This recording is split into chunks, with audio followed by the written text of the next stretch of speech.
Hello, everyone.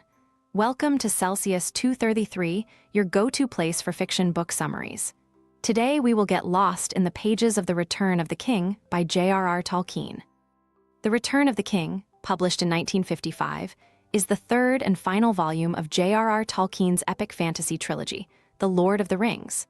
This book concludes the journey of Frodo Baggins and his companions as they seek to destroy the One Ring and overthrow the Dark Lord Sauron.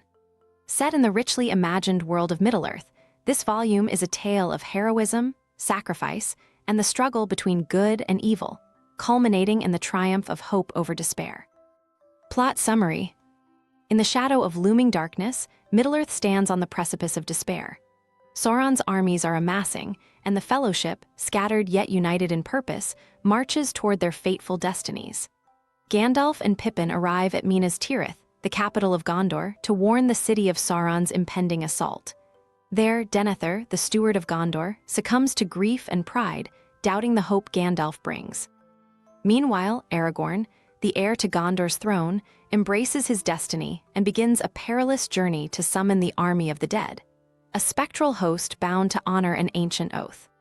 In the west, the riders of Rohan gather their strength under King Theoden's leadership, rallying their forces to answer Gondor's call for aid. Eowyn, the shield maiden of Rohan, disguises herself as a soldier, determined to join the battle despite the conventions that seek to confine her. Alongside her rides Merry, equally resolved to contribute to the defense of Middle-earth. The armies march toward the Pelennor Fields, where the fate of Gondor, and perhaps the world, will be decided.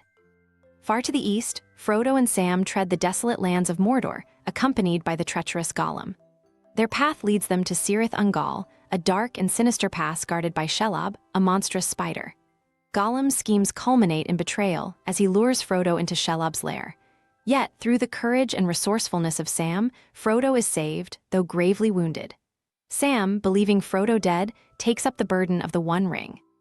When he discovers Frodo alive, but imprisoned by orcs, Sam's resolve drives him to rescue his friend. As Sauron's forces advance, the siege of Minas Tirith begins. The great city is battered by fire and shadow, and the Witch King of Angmar, Sauron's chief servant, leads the assault. Amid the chaos, Gandalf holds the city's defenses as Denethor succumbs to despair. The steward, consumed by madness, seeks to burn himself and his injured son, Faramir, alive. Gandalf intervenes, saving Faramir, but Denethor perishes in the flames of his despair. In the decisive moment, the horns of the Rohirrim sound, heralding the arrival of Theoden's army. The riders of Rohan charge into battle with unmatched fury, temporarily turning the tide. Yet the Witch King confronts Theoden, striking him down in the fray. In an act of defiance, Eowyn reveals her true identity and with Merry's aid destroys the Witch King, fulfilling an ancient prophecy. Despite their victory, Theoden succumbs to his wounds, passing the mantle of leadership to his nephew, Eomer. Meanwhile, Aragorn arrives with the army of the dead, their spectral might overwhelming Sauron's forces.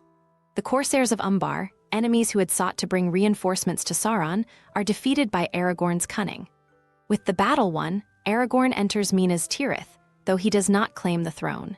Instead, he tends to the wounded, wielding the healing power of kingship to restore Faramir, Eowyn, and Merry.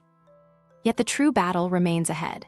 The ring still endures, and Sauron's gaze turns toward Frodo and Sam, who struggle through the ashen wastelands of Mordor. Disguised as orcs, the two hobbits infiltrate the land, their bodies and spirits pushed to the brink of collapse. Each step toward Mount Doom grows heavier, the ring's weight pressing on Frodo's will. At last, they reach the fiery chasm of the mountain where the ring was forged, only to face the ultimate test. Frodo, overwhelmed by the ring's power, claims it for himself. At that moment, Gollum reappears, driven by his insatiable lust for the ring. A struggle ensues, and in a twist of fate, Gollum seizes the ring but loses his footing. He falls into the molten depths of Mount Doom, destroying himself and the ring. Sauron's power collapses, his armies scatter, and the great Ayatop Barad-dûr crumbles into ruin. Frodo and Sam, exhausted and stranded amidst the destruction, are rescued by Gandalf and the Eagles. They awaken in Ithilien, surrounded by friends and allies, their quest complete. Aragorn is crowned King of Gondor, taking his place as a Lesar, and weds Arwen, his elven love. The Fellowship reunites briefly, celebrating their victory, but the time for farewells approaches. the hobbits return to the Shire, only to find their homeland scarred by the greed of Saruman and his lackeys. Led by Frodo, Sam, Merry, and Pippin, the hobbits rise against their oppressors in the Battle of Bywater, reclaiming the Shire's peace.